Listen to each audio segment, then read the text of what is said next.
O te whasisi latu o toi amatalia nei te urumanga al whono au whaitula whono.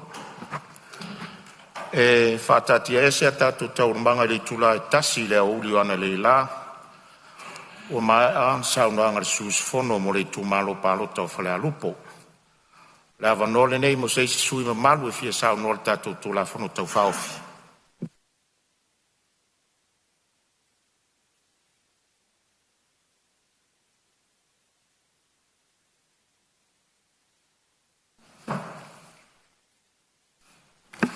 O whanga whanga tulai. Ia, se on sai mai lava le wafionga le minstala ngalango se tuatu lava nore sui o vau fonti leo mata watua fo mai lo sa. Ia,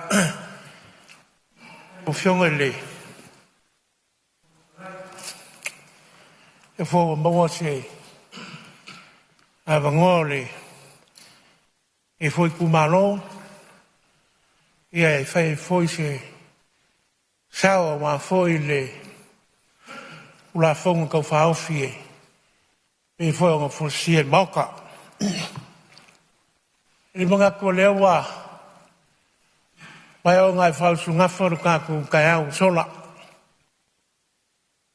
le foi wa mapu mai whalenga le pia maurunga o le whangausu le tunu inga wa mai foi ngisi o mano longa sa iei whaivore Palemene le kai au sola o kai ngau malama mau le foi wa o un fongo le pia maurunga e ai sui su fongo manu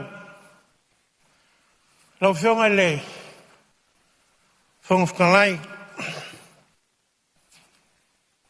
o leo wa ai o ngai whola le whalawhololo Samoa longa ka whavalu mo longa ka whasifulu paia whare malo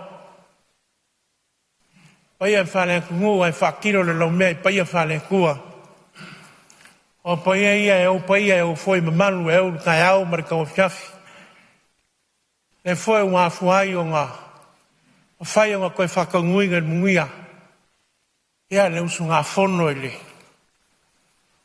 e foi waenga o le raso o whiongan whong whakalai e.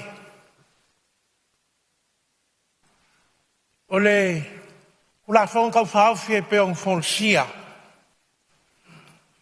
E e se kaimi o ngā waku leo poku ngā ngako ngei kumano.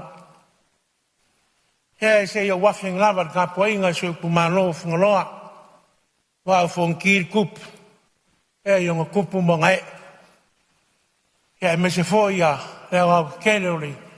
Kumano, e le nganga foi lero ka po inga mau. Sunga le, e kai whonga komito lau toi ina. Sunga le, ka mawhakongu sunga e astasi mo tu kue sa walinga. E a mesi foi po ia lau whinga aruenga i so se whakawhaikuranga i fie ko kongo le. Kumano na waa whongi, ia, ka po i maia. Mal mungia, ia o leo na whaiska kusao. Lau whionga whonga le. Kula whong kau whaofi e peong whong sia.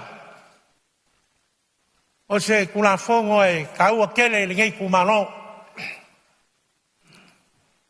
O ngā le whakaua o ngā lea ua.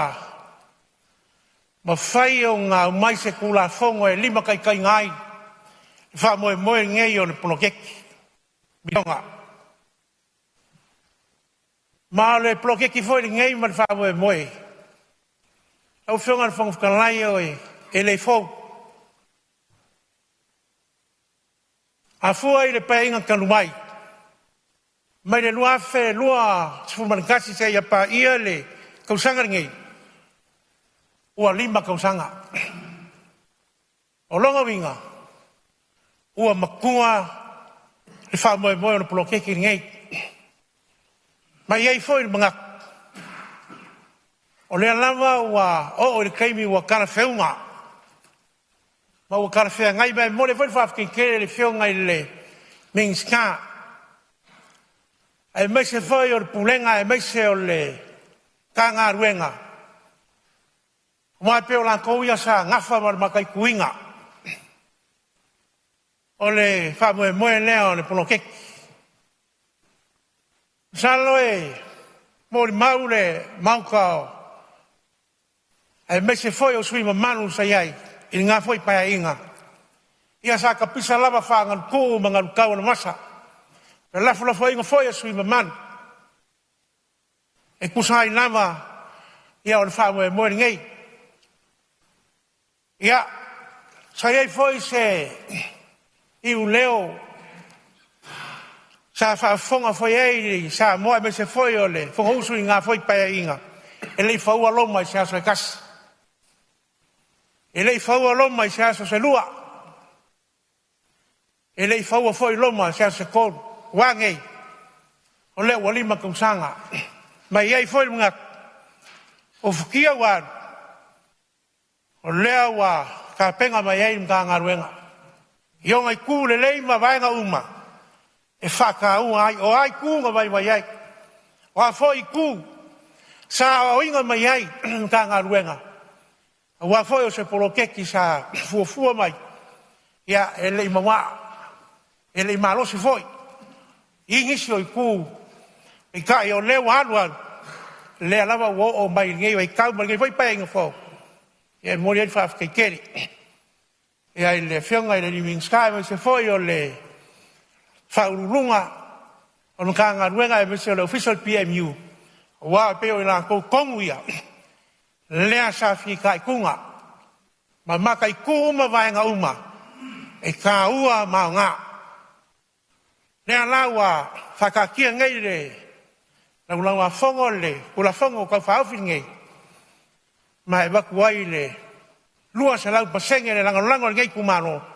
O ngore kasi foi ngei o kumano. Sa mo kua sili o ngā ai. Le polokeki ngei. Lau whongo whongo whangalai. Hasira el pai ngkan wai.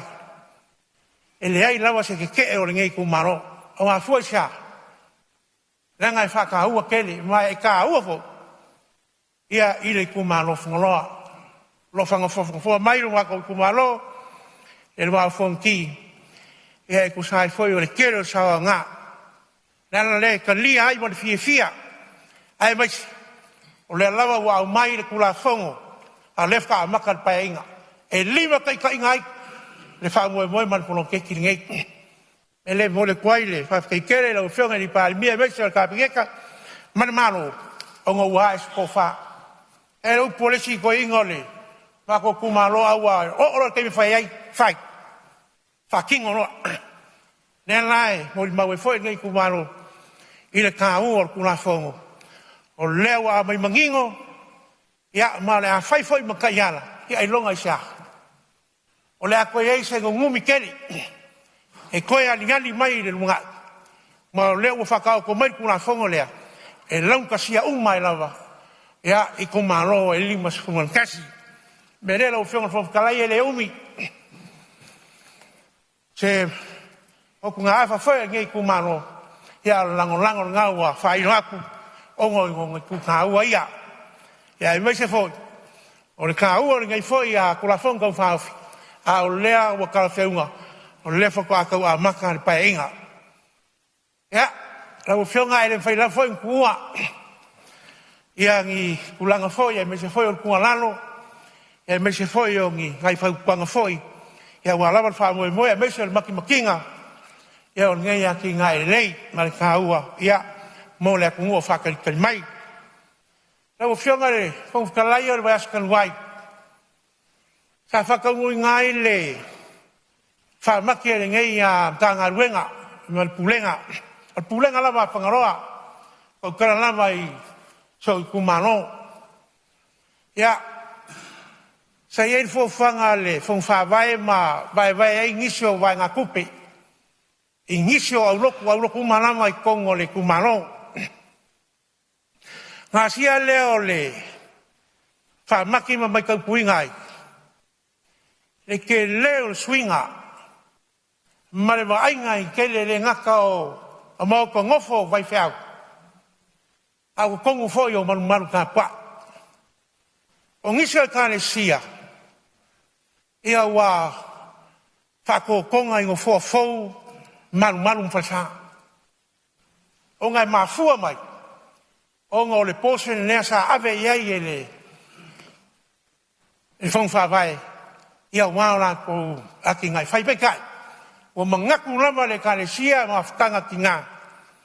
E siri o ngā alua o ngā. Le se lengi lea. E whakingo ia o nganga ia. E ala ile ngā ruenga le kua. Ma o whaleo me whoile nganga whaafikai mo whake ia whoia. Ia inga ua au mai ia lorako. Whiga ngalo ia uroku. Ma e kalesia uma. O ngā o le sawa o ngā lea. Ia o le ponokeki. O mawhai o ngā whale leiai. Kia e mese lavo sio mako kumano. Sira fio o whangaloa ngā le mau ngā manuanga. Ko ngā o fo i Europa. O kele ngā whase e mai ko kele ngi. O whanga kukauranga. Wa whai kulanga ngā ruenga mao. Ia ngisi fo i ua. Fo malanga kui. Ia ko ngue mamau. Ia o ngā sairinga makangi lava. A o le polo keki ringi. Ia o lala lea i whaafikai ai. Ia mao le kā ua fo i lea. Ia mo le mako kumaroa. Me se fo i o le mako pulenga. Leu whaafonga le. Kako mauka. A me se foi o kaiala leo a kuinga mai ele. El pula fongo ngai kau whaofi.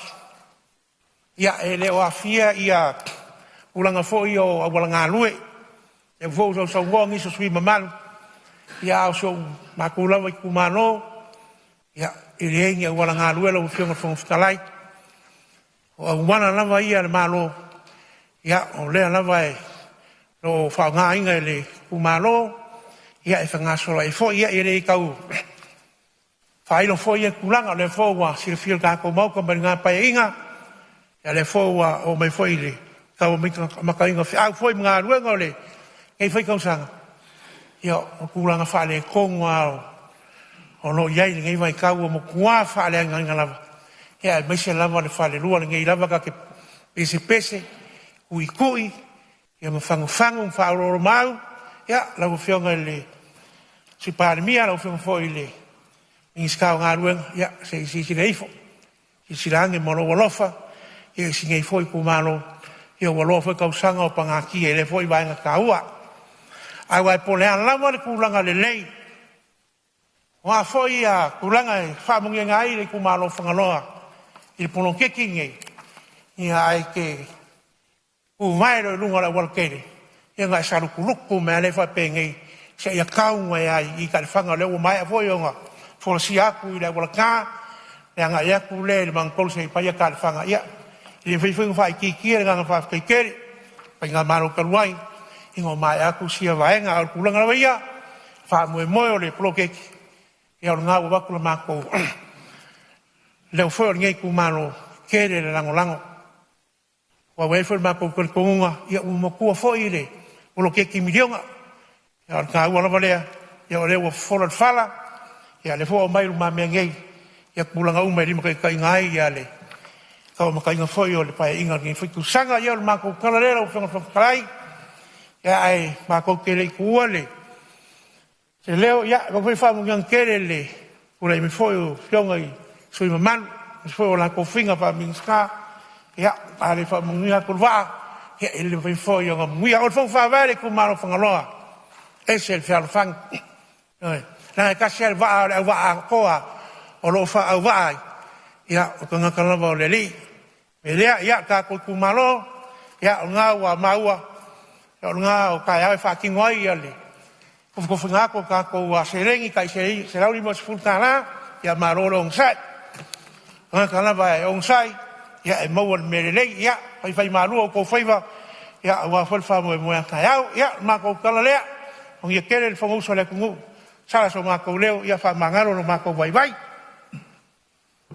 Ma lo faftai sa no lo fionga sui mamal. Va o fonti. Ma lo ta pena ia manatu e tau to se un faftai foi mo li potul fa mati. Fa manuele tu e lo sunga le tia konto ino tanga luenga ma lo faftai. Ia le na ma watu o le tau tu lai mai le sui le fionga mi stalang lango le o le tanga luenga o tiute. Ia tu lai mai o lo amnone.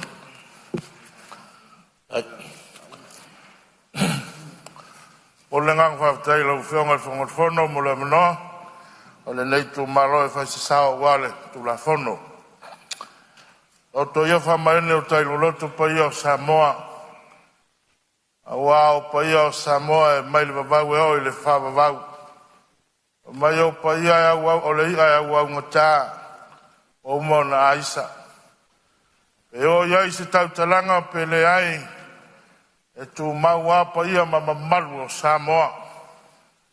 A le upo e whai le ngata i whale o lau tu malo. E mai a si i le whaiva o le tautai. E lei pa ia le malai o le fatu i lau ngata i whale. O na silofia lea e le tautai. E le te tau na toe lama tā se tautai. A e lama tō to'o. Lea ngai whengatā o le malai lea. O mai o lau fatu ai fatu o toa o le tu malo. Lea na whasi o tia malafo le pui vai moa. I taimi o le mai a. O pule le, a o pule talai whei i ma tangata tonga. E whapena le langona o le nei fiafi. O le au le lama tāwa. O le a lama tō e whainga tā. Le malai o le whautu ngā tangi e Samoa. Le anga o le au a paia ma mamalu le mota. I tupu na filfilia. Mai tu malo e limas fulmatas. Whatu lau wailai le fiola o fionga i le whangfutalai. O fiola o fionga i le sui whangfutalai. O fiole taitai o le malo i lau fionga i le lipa le mia malau ka peneta. Ai mai se foi o le nei tu o le vai. A talo fan fatu lau le fiola o fionga le sui teita. O le nai tu o le mota. Ai mai se o sui mamaru o le Palemene. A talo fan foi o fionga i whalulunga o matanga luenga i fia. O le tato malo. A lau sunga le fai lau tusi o le fono. Le sui fai lau tusi ma lau fisa o le fono. Ai mai se foi o malu o le malo. So ani mo le puinga o le fono ma lor saunga le mu. Sei pa ia se tala i lo tu malo la fionga le fongtalai. Ia lo tu malo e ta pui mai ia. Se fai so dato sao ia manuao.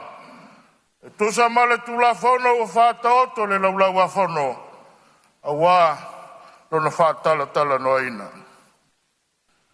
Lo fionga le fongtalai e mua na whamawina le nganga o whawhitai ma le whamano. I le fionga i le minista, le pulasili ma le matanga luenga. Mai se foi o le taitai o le malo ma le kapeneta. E tusa ma le nei tu la fono tau whaofi. Ina ua a whea le matanga luenga. Le komiti Palemene sa o sa wha iai. O le isi lai fasili no fasili ngi ai le pulasili o le matanga luenga. Pe leo ua mamafa tu ea le avenga. Pe leo ua mamafa tu ea le avenga.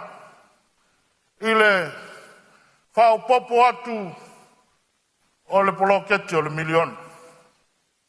E nei ai lo tali tonunga ia e whaisina te leo o le poloketi.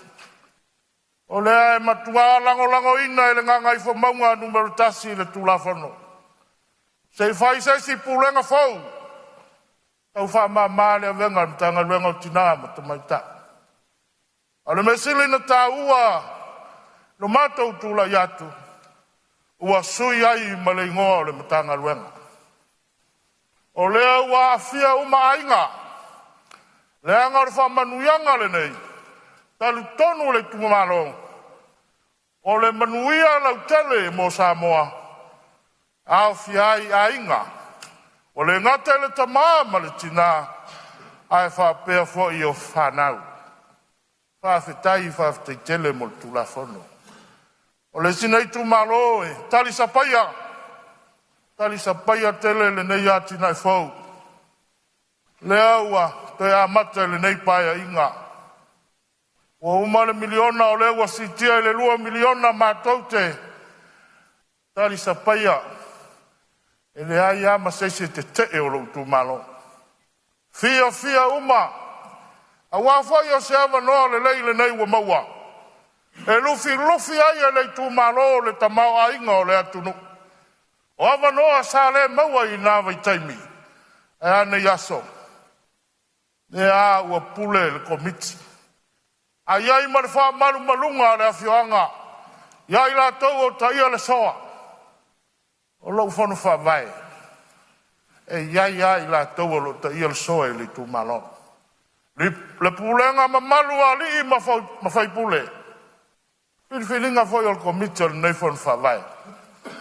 Sao matu wha soa mai la tau. Sa tu iai le avanoa. Wha tala noa. The importance of mutual dialogue. Pei no tā ua E nisi o sui mamalu. Nea ngai tā ua le whātala noa. E tā ua le soa le pule. Pāwhita iai le whionga le li pāre mia. E sa tali manino I nisi o atua lunga. Atunga lunga. E mai se hoi nisi o to'o wa mawai. It's never too late. The door is still open. Olo awa noa pēr le whaitatoa. Ngā lulu whatas. Ngā lulu whatas. La ngā le aunga ia ma le autio le poloketi le nei. E maua ai le tasi anga o Samoa. Ioe, o le wa ai nā le tu malo nei. E maua ai le tasi anga o Samoa. Io le si mea fia momoli ai le nganga o whawhitai. O le se lau 5 lea ua tu whaina. E le ai ale. E le ai se sa fotu ma se manase e le whawhitai mai il malo. Il minister ma le matanga luenga. First time ever. O mauai nei tupe te lei o lato wa ao mo mato 5. Se lau 5 suta lao se tupe te lei. O se fesoso ani. Tele lea I le taua mataina wa o onga le whanau. O le mere nai mole ai le nganga le whawhitai. O lo te le tupe o lo tu malo toi. A eisi tu malo I le lava.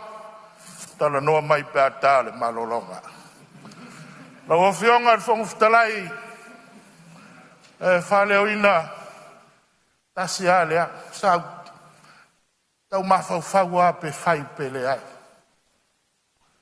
Ai wa mai le musumusunga le nganga paia ia te au e whaleo. Le anga au le tō le manino le tō le file mu. O au le pule I sala fai. Talo fai. Talo fai a whasale anga lua. Talo fai. O le au a inu malie ua tofu malie sala fai. Alo pula mata o nai tina ma nai whanau. Lau awhionga I le li pāre mea. O le taitai o le malo, o le ta malofa. Malofa ia le atua na tuu ia te oe. O le ta malofa. Whatea ia ne ti ngā o ana nafi. Atea ia I le au pe au. Ai ta talo atu. Talo atu. Nanga e a manua le vai matua e tau le whai ai tu lolo ngutu maleafi. Ai nao le tangi a le pū mate. O wheo iai le tō whaa. Ia. E pūle ale ta mai roe le lao lona sā. Ai nao na whaa olo ma au. Ona e manatu alofa. Isi nei tu mano e tasi. O sa la fai. O le ane maua le whamanuianga.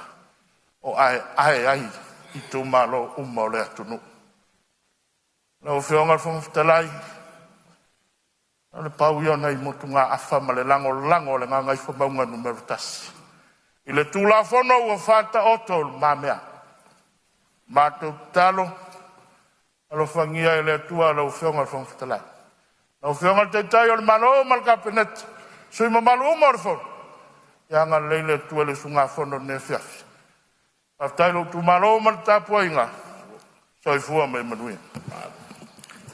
Malo whaftai le saunoanga matangofie tapinaina ia lau whafonga lo tumalo ia vi ele tapinanga ia ole mai ta watu tula mai tai le malo sauno ia lo fionga le pana manatu lava ele alave le saunoanga sui malu ala ngona fo i se tu lava se tausi le whafonga le ango lea moli mau mai Samoa le fo e whafonga ta puai le pai o le tu malo o se tasi o tu malo fa vai e tua ia le no fa pule e mai se le tapu inga il motele sa la fai e mo le tu le ngang fa tai lo to fai le rio le tu nang lo tiu te lea la bea pa fai e val fo nga va il tatu no fai ia sa fotu la fai vai tu malo malai finao ato wanga I foile fale vai singano e nane palauli masiat ona ato le opule le tonu le tatu mota ioe tumu ile lofa au le tatie malai mena tupu o te lei tali tuali maina le fio mai le tu malo ino tupu labe sa utalia ma le tua lalo nave o e fa lele mata putato felo I mai fonua wala ia mea sa fa tali ai peitai o lea au puia o pipi lunga o le lalo langi ma fa matalanga le o talafo mai malo tu ia o le lauti le lafo mai le Palemene o Samoa talo fai Samoa ma lau fafonga mai o te trava tali tinga me ia langa wo masani ai lo tu lai o au le tai o le tunu ai fai ma le mafau le o te letalia vea o te taofi lau to fa tausi ai no fa pule ai le tua ia tama le lava te talo ano fai le la mai le feonga ni fai pule alofa nei ai fofo mai o le fofo atu ina nei avele lango mate to tasi so na sa noa le ma fa fa sa le tu na fia lo le tu malo la o lo uma me la tu pu le tu malo wa fia o mai le tu malo fe lo aya e tangata lai milo tu ai o le mai e la tua ia le malo se malo fa lo vale o le malo o uma na tofi le tu nu le te tu e pui o uma no fa ia auto le a fia mai le la urwa ana upu fa ia tau ele o se tangata sa la fai ai so fa ko wak fa ia upu fa pea ta malu atu le bea ina nei mai tau mai o le tulo tiute o le fai pure ma o le Palemene no me la valu le tunu o ka so fa no ai sa to e pua le va tia ya ta to se vai e ta poi tu mua la lango me uma ai ta to se vai o lo mai per kiki ele le mal por kiki le anga le a to te tolo fia il to fa ha tino toto mano ai to filau iva ia ai ngol malia to sultasi ata oi sa sila fainga toto ivi ma ano a le ai olo le fua le bea a fai o te tinga foi mo e langa o olo matua a le lava ta pua I lava o te tala lava no le au te fatal o mai e tala noa ma so le pule ina ne ia vele lango mate to tasi ai a fa ina mai le tu malo fa malulu atu le tu malo a malulu atu foi sunga fa venga ngata tu felai o lea o te fa talitariatu o mai se fai upu matala a wai to e se ia le fao o longo tulanga pala foi ma ai le pala tala upu na la foi ata ai le o le fatu na altar no ngano vat o mai tela no alartali na mai tai petes altar na la melea polo kiki ele lea fa vevesi ele tunu fa sanga mai lo le tu malo ia ta malia fe noa whaafonga mai le tu malo, lea la vatu i nei langa leu sao noa to whare li o le tu, o lea o te whāteli atu, bai lua, e mamā me uma. Ai manao ta te whelai, ta te ofisir whai. A ia whai ala o mea luma nei, o luma whale nei whai upo le tato i tu malo. A o lo o whaolo lo ma au pea. Ina ia launga tasia le mea lea utar sanga me ilto to finao. Ia, a whai ustara lau whianga le whangastelai. La whale le tua, a o lea o te whātari. O le whamangalo, e le se mea nā le tua. A o alofa na, o lofa nei ma le ngang whaaloalo. Malo whaftai, lau whianga i le lipan mir te tai malo, le manatu foi o whai wa ese lo pepe le nei tai a fiaf, ia ono le vaenga foi o le saunoanga sa saunoa ia i le whianga le minsta lango tanga ruengo tute, ia a o lo tūlanga foi o le tu o le pule, ia o le ala le tu atu le avanoa le whianga le li Palemene, o lea, le ngata le Palemene nei o lai whafonga le tu malo, ia e asa mo lo tapu ai mai le mta upu nei ona manatu lea ia leo ta oto langa tonu ia la i fale pa ia le tu malo ia ai malo faftai li nea fiaf mai tau atu o le tu lai mai le suyo fasale le angalua ia sei sauno mai pea feo lo wavandone tatu tu la funu tau fafi ia tu lai ai le nganga male tumuri falo alo ia ai whaftai fōi mōlo o avanoa.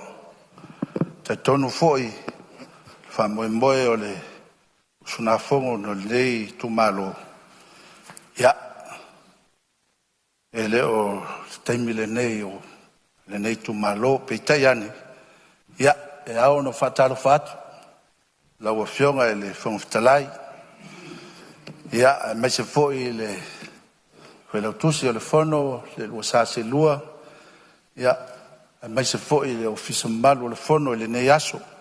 Mai tau lava ma le anganga whaafitai, mai lava le tai ao, ia, se pa ia mai le nei tau a fiafi. O whalofa foi ma whatalofa e lau a whionga i le taitai o le atunu. Lau a whionga le laule le mali atoa, lau a whionga le Palemene. Mai se foi lau a whionga i le sui Palemene. Ia, mai se foi Whionga i minsta o le kapeneta. Ia, me se foi le nai tu o le vai minsta lango. A pia foi le nei tu angai o lo angai le malo le nei painga. Ia, malo le no sai. O folofa mfatalofa le nei tau a fiafi. Tapu inga mamalu o sio tu malo pele o lo fa funga mai. Ia, tapo i mai a mane manuia. Stalo mai. Ia, wafo i le whamoe se leo. Ia, wafo i le tula fono tau whaofi. Hapea fo i le tapo i ngā Samoa atoa. Ia, i whioi o to uli. Tapa au o i tumalo. Ia, alo whalava ma tapo ai. Ia, maua i fo i le toa fia maalia o le nei taimi. Ia i lau a whionga i le whumwhitalai. Sa le ia se manatu o loo wanoa le nei. O na o te loa. Tō le wanoa i a whionga i whaipole. Lima sifun maritasi. O na e le nāma le laina. Le ngasi o le nei tū malo. E peitai ane. Ia ua maua le wanoa o na o lea ua whaafonga Samoa. Me se voi le nofutapo ai mai o so tu malo. Ia, o le mea moni. Le eise leo le nei tu malo le tu la fono tau whaofi. Leanga o lea e manino le mata le vai le tapo a inga tu malo taitasi. I le mea le tu lai mai. Saini lima uma tu malo e lima sifuru. I tai o whasa leanga. E lei saini, e lei anga waa fo i le nei taimi. O le tala manino i lau a whionga le whongtalai, a mesi fo i lau a whionga le Palemene. Ia, sa o lele lava lau a whionga. E le lava se tapenanga, sa whapea o a uae muli i aile, wha moe moe o le nea fiafi. Ia ai wile. Ia taimi o le atua. Sa o te talo foi, mo sau anafi, le so, maua al mafanfana. Ia wawa ai atu I whaipule, sangisangi fifia. Ia mai se foi. Ia tia o laila longa I la tou, lofa foi. Le mea moni lava I la ua fionga, fonfitalai, sful valu nei o painga. Ai ese ia alma ta upo fasaleanga. Lea wo o yo o ngaunga. Ai tia I le toi foi sa famtalanga I tua. O manino. Fasaleanga manon fa moe moe na iai. Lea foi la wo o mai le nei fiafi. O lea lava e. Fasaleanga lava. Atono le ala lea wale ina afe se fina ngalo.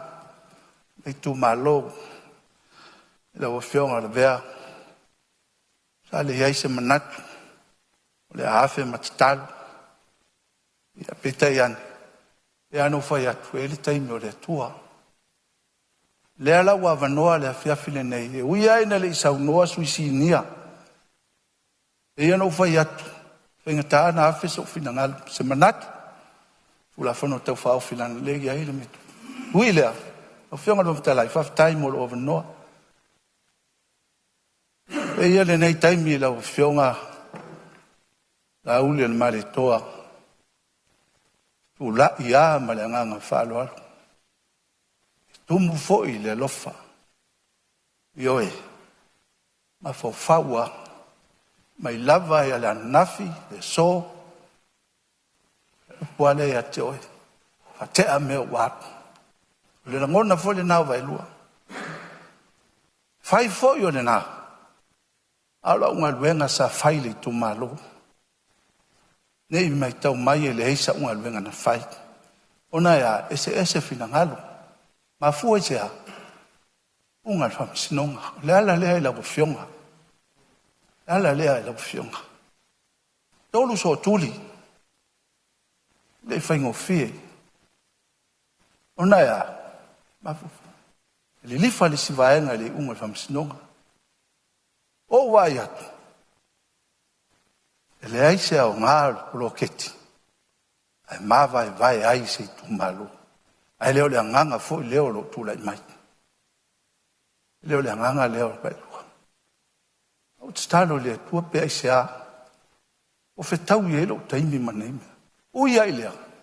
Mafan fana lo lotu. Il fe au ta ua. Mai le unga o le wha moe moe. Ese ia. Pai a inga umbas fulvat. Mea lea. Le toe foi sa o tala I tua. Lau fionga. A ese le fetau I foi o le taimi le nei.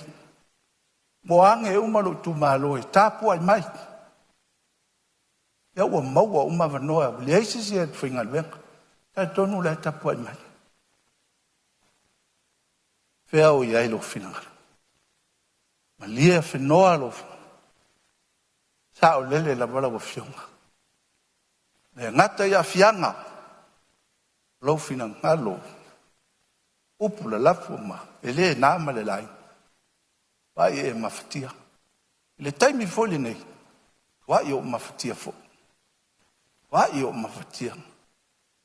E aisa o mea whai. Ave ese lo finanga lo. E aise por kiki parpala. Le ai. O fionga. Le fa pena se lo. Ngona ia ta. Tumua au le lotu maula. Lala utala le so tuli lo na luga. Tato I tu malo. Fai il finangalo. Palemene. Awau. Uma voi na fai unga le tu malo. E ala il fionga ia to filau. Ioe. E melea. Le fai ngofie.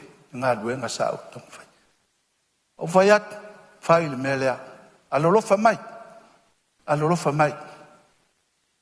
Tō le fionga le te telefono o tō fia mai. A mai uma malana komiti wai. Tato wō le nā. Tato la lango le nā. Lea lai.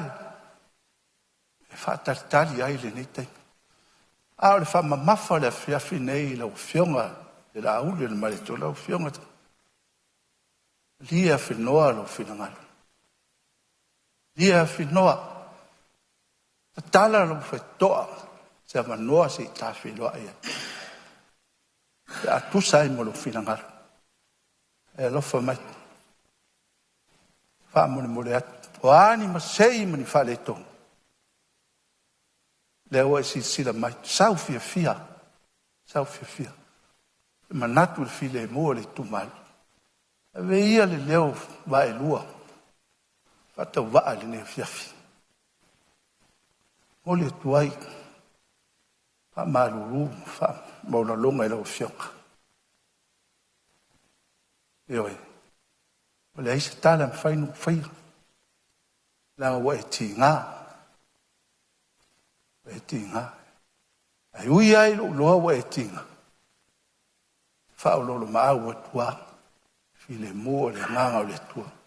Wa ea whaina i lunga o penga tu whaila. Whape nā fōi. Le nei ai he le i mawha whawinga.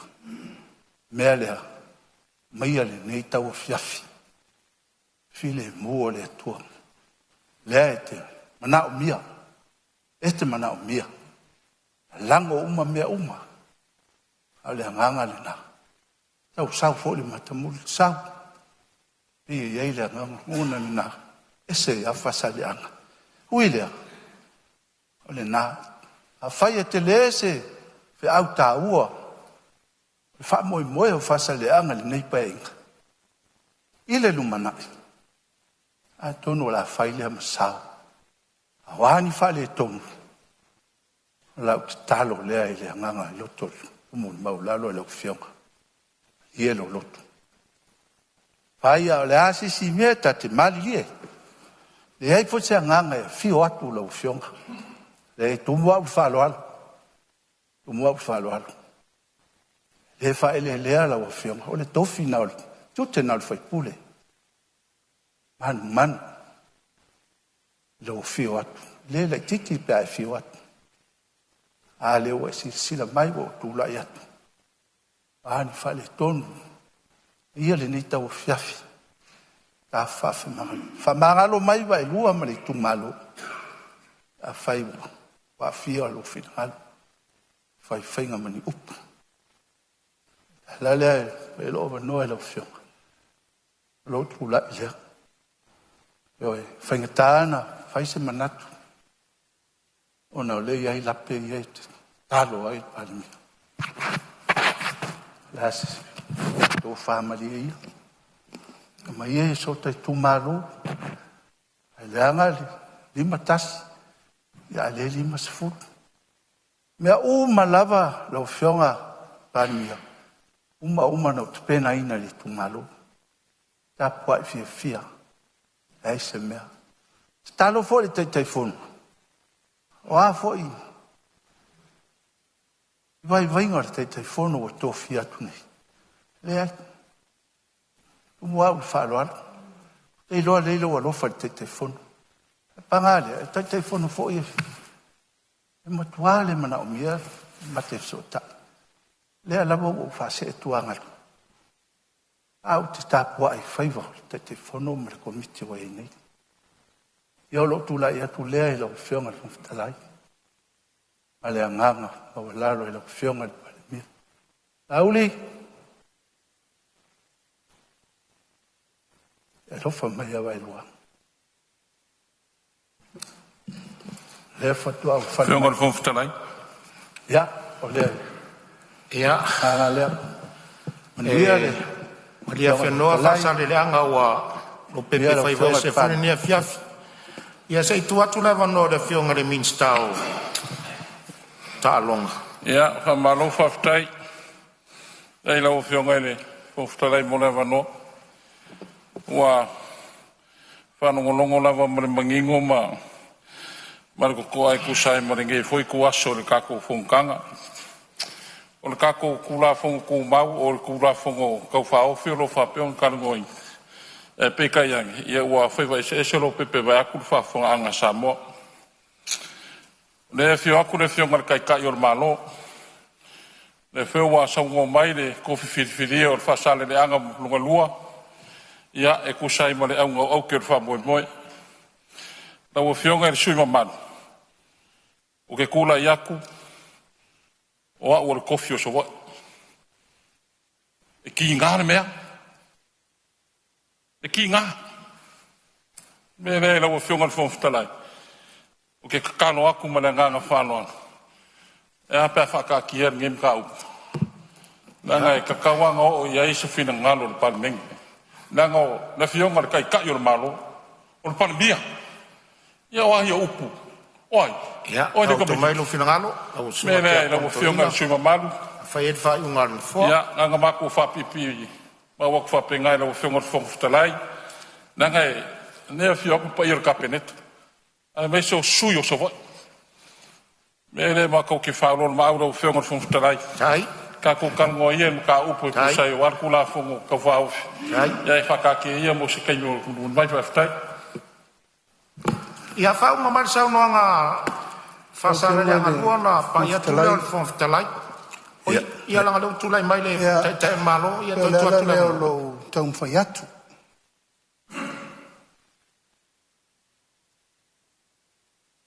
Ina nei se ese le tātou whono le hiawhiri nei mai le aunga mal whamoe moe le tātou tara noa mta upuri nei.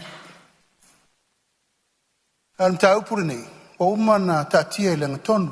O te le se tia fo le malua le taitai au. E ana vatu le fo le sanga. Ala almena tupu. Na wha por kiki rol tātou mta upuri. Le lau tātou o iwa e lua. E le isa i o tau tau tera noanga umana whai sa vai mwhai whiau. O te lei loa. Ma le ai fwai se tonu na whai. O te lei loa. O loa lava. Ioi. Ale tau nua na tau upunu le. Ma tau upunu le tau nunga le lei. O lau whau tau tanga. Ioi. O lua le ma ngatu loi whaana. Na whina ngalo le nua e o mai e whai loa. I mwhai upu. Alan men whai. Na lua to loa. Le au te whātari. O te leo tapuni e whai toa. Ai sea kumu le hawa sot. Hawa upu ma mei na whai. Na mau fua mai o le wha aloa tau na whai petes. O le ala lea. Se o mai lea so ngau kou vai rungo penga ka whai langi. Sasa le au kau de po. E ke moe rungo ma kui ma ki ngā. Ui o lea. La ta tia whapea. Tonu eise teimi. A leo o whai atu. Bala au umana tu malo na mato wheloi. O mai e wha le mtau. Pengo fia lea. O le whaafafonga anga, ma le whaafasila, ma le vaai e le tunu. E leo la audi. A le taita ingo le malo. Ia ma malu matau o loa mwha alo ngira whainga malo. I leo te talo tuai. Ai aua nei e mai upu ufi ma mea e wha alo ai. E tau e pei fi le mu tatum tau. E le fi le mu. E le fi le mu vai loa. Le nganga lea. O umana o te talo. O te talo wha fia ilunga le TV. O mai tato wheloa. Leo te langona, aisea, e re mawhaino o nofo mati tipi a selo lima. Aisea, alfa sale lenga. Talo whai. Ewa koe paia aloka rima. Koe paia aloka maka aloka lima. Koe pua alwa kia ia kia i sala whai. Aisea, ala wari ia. Tautua nā tātou vana nofo. Sala whai, leo atu waile malo. A whele te tutu wai. A sala ese lau tutu. Dia lau whionga whomwhitalai whātātia mtau. Ina nei meane wa sipa le la manga wa tātou tu la whono. E iai le tae au le tua. Wa umana o te talo atu le tu malo. Le au te whātali. Tātou wheloa. O na maua leo tonu lei. E lena wa. O te wala aua umar ka peneta langa le upu whai palmia. Upu na whai malo umar ka peneta. Io siau whaaro le maulea. Manuel tātou whiafi. Malo whaftai. Sau noa lau whionga te malo. Ia manatu whoi whasale le anga lua. Ua whaangata i iri mta upu lea. Langa o lea maa ua tu lau sau noanga. Ia ele fia whaia sau fina ngalo i le vaenga lea. Ele fia whaia sau fina ngalo le tātou tu la whonga tau whaofi. Ona o lea sai tia le lau wao tae manta vai. O le whautuanga le nofoa. Ia se o upu e whauritonga le a tau a sae so tino so toto. Ai silin so o tātou anganga. Ma o le anganga fo ina o isi tu malo e limas furu alo fatu. E fau e whaafonga launga le leo le tui ala vea. Ia o ti nganga. Ai le po pese nuu masafio anga tu louan ngangana. Ia ai whapena se anganga o le mfoa le mta upu nei langa leo e saunu e telefia saunu. Noa le tula fono. ia ua masalo wana na e tula'i ono le afioga le ali'i palemi ona iai lona manatu ia ta'oto le mataupu pea ona o fai atu e toe oso malama o nu'u a le mataupu ia o lea ua fa'amuta atu fa'amolimoli fa'asalele'aga lua le aga le mafai tatala lou avanoa a lea ua umana e saunoa e te lē fia saunoa le tatou tulafono taufa'aofi o le mea le amalia lou finagalo laolao i fale o lo'o iai le avanoa e fesilefa'i ai le itumālo ia ma oe le tamā o le itumālo ia ma le ta'ita'i o le mālo ma le agaga fa'aloalo Whaftai, ia. Iai, pulai e foi e le te ena, taitainga nufua. Ia, toi a marulua foi le ufionga te taita. Ia, o le a ta oto ai i tūlanga wa i finangalo iai, a te talo foi le tua, i le file mune o tā mau ese, i whamtalanga e o mai le ufionga. Ia, a tonu e mai e le tua se lao le lei, whasa le leanga, ma lo le tāpua, a taitele le tāpua, ia a peo i tūne nā, ia e watu ai foi se vai, ia i malama, whaftai le o fionga le whumtalai, mo lo ranoa, manuia Fonotaga le nei asu, ia fiafi. o lo'o fa'afetai saunoa le sui o fa'asaleaga lua ia ua ta'oto ai fa'apeani tāupu fai ai fa'ai'uga le fogafatalai pea no fai atu le popea se nu'u ma se afio'aga e oso a malama e toe talanoa ai ia o le agaga lanā e alofa tele atu fo'i i tumālo e 5 i lau afioga le tamā o le itumālo ma le mea ua tula'i mai ia tatou so le pule tatou tu'uluma o le atua ia o a fo'i ga fa'atiatama'i ia o ia e maua ai le malu o finagalo o walso ino le pule tu atu pele avanoa tu sa o tatou tulafono taufao fisisi suisofono e fia saunoa